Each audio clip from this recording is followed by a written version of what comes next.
A black woman who called the authorities in Seattle to report a burglary was unfortunately victimized by the cops after she was shot by the 2 responding Seattle police officers.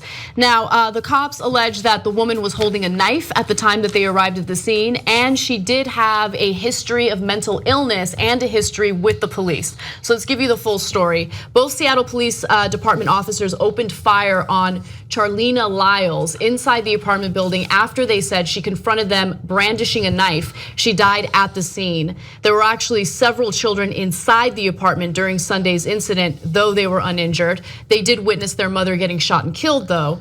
The incident comes 4 days after Lyles was released from King County Jail following her arrest on June 5th for threatening police officers with large kitchen scissors inside her small and cluttered apartment. So her family says that she had a mental illness that unfortunately was getting worse. And when she had the previous episode with the cops, she was alleging or yelling at them and saying that they were the KKK and they were out to get her. So clearly this woman was not mentally sound and needed help and needed to be treated differently from other people. But nonetheless, she was the one who called the cops to report a suspected burglary, and unfortunately she was the one that was killed as a result of that. The Seattle Police Department has been implementing court-ordered reforms since 2012 to address what the US Justice Department investigation found to be a pattern of excessive force by officers that often arose during encounters with the mentally ill or drug-addled suspects. Also keep in mind that that same Justice Department investigation found that the police department in Seattle had a racial bias that played a role in the way that they carried out their policing. This is another tough, very tough story.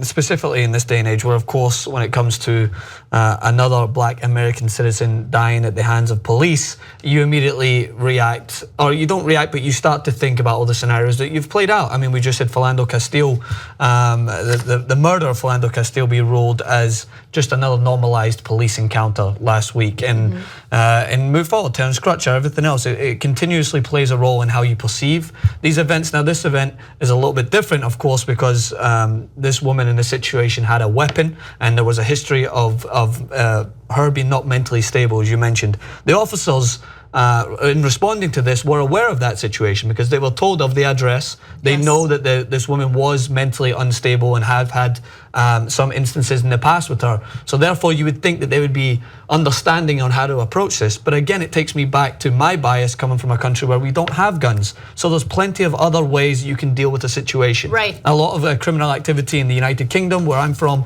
is a lot of people having knives, and officers have to try to find a situation in order to de-escalate it. There was a brilliant video that was out last year where it showed officers from the United States were sitting in with Scottish police officers as they were watching a scenario where a man was running with a knife. And I think it was like 10 seconds before one of the officers said, yeah, he'd be dead. He'd be shot. Because it's the go-to. It's the way that it's often you see something that is going to cause a problem, the only way to deal with it is with a gun. So let me jump in really quickly. Because I just want to make a point about something that I think needs to be clarified before we move forward. First of all, I don't think anyone on this panel is saying, I don't think you're saying that, oh, she's just holding a knife, it's no big deal. No, absolutely not. No, if someone's brandishing a knife, obviously there is a threat there. There's no question about it. However, to meet that threat with a lethal weapon, I think is disproportionate, right? I think that is a level of force that's unnecessary. I don't know what happened to the times when cops use non-lethal weapons in order to subdue individuals, especially individuals that pose a threat like this situation. And to be completely fair, this story is also a breaking news story. We don't know all the details, so we don't know exactly how she was acting. But far too often we come across stories where either someone is completely unarmed and then they're met with deadly force, or in this case, they're armed with something like a knife and they could be met with, let's say, a taser if they genuinely pose a threat. Yeah. Oh, I mean, you're talking about a thin woman and 2 male police officers that I'm sure could have handled it differently, right? Yeah, it's interesting. We call on cops to do a lot in this society. They're not just called like Batman and Superman are when moments have reached sort of a critical time. In this case, they're called. We know this person's mentally unstable. When they get there, as Anna says, she has a knife. A knife is a legitimate weapon that threatens those peace officers on some level. But also to Anna's point, and this gets back to what I was saying about we call on the cops to do a lot. They have to find a different way to de-escalate this situation. And as Francis said, they actually go through exercises that are associated with de-escalating these situations. It goes back to training. It does go back to training, but we'll say this. You cops out there, we know you have a tough gig. I mean, it's very, very hard. But having said that, some situations, it would seem, might be easier to decode than others. And at least looking at the specifics of this situation with the knife, as Anna said, there have to be less lethal means of getting toward a resolution, and they're being. When I say training, it's not just about find a way to de-escalate a situation with the average person that you run into who might pose a threat. There also needs to be an emphasis on training regarding those who have mental disabilities, right? Because that is not something that's emphasized. A lot of cops are met with situations where someone might have, let's say, paranoid schizophrenia, right? And so someone might be acting in a certain way that might be deemed a threat, but they're not completely cognizant of what's going on. And there has to be proper training in order for them to deal with that situation.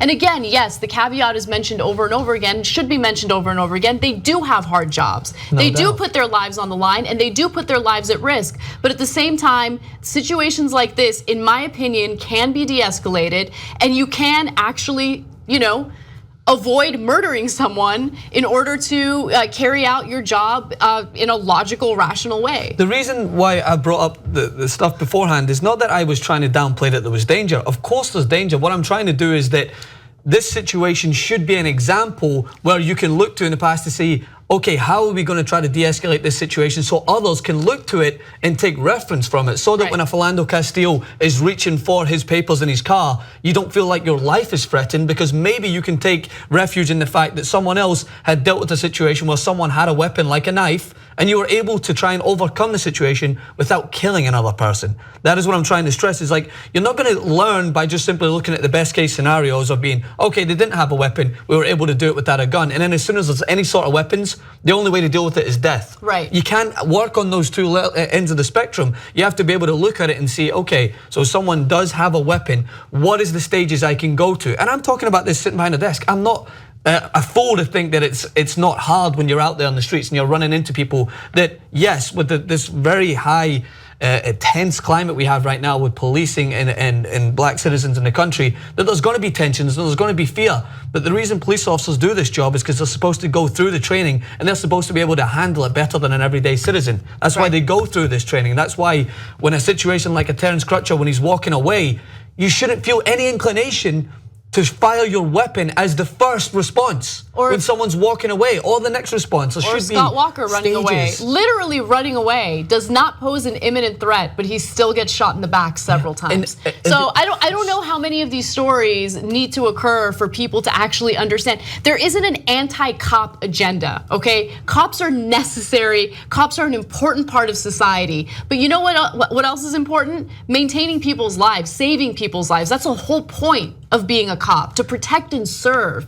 And I think the vast majority of cops are good people, and I think they do their jobs responsibly. But far too often we come across cases like this where someone's life didn't need to end. There could have been a different response or a different reaction to it. And unfortunately it ended with a woman with a mental illness being shot and killed. And the last thing, just to throw it in at the end, after this stuff happens, it seems in the aftermath as though the investigations really leave you cold. I mean, it's just, there's not enough of a consequence to so many of these horrible stories that Anna mentions day after day on this show and that we read about and hear about. I mean, it's become business as usual in America that the investigation just finds that the officers aren't really culpable in any sort of way that sticks. It's really an outlier, though, when you find a situation where there has to be a price paid for the kind of default to violence that we see in these stories. Well, what you're going to see with this, the last point on this is that's very true, because what they're going to do is they'll draw an underline under this and they'll say, okay, she had a weapon, done. That's so right. there's no reason to, and that's where it starts to become cloudy, so that when you have, again, what we stated, these cases that continuously get dismissed, is because they're so, in a way, they're trying to contemplate how they can make an excuse for officers, because they're trying to find weapons, they're trying to find drugs, they're trying to find these things so that they can make an excuse. Just like with Philando Castile, right? Other than punishing those that go to that extreme means before going through any other stages in between. What's in TYT membership? Not gonna tell you. Only one way to find out. TYTnetwork.com/join.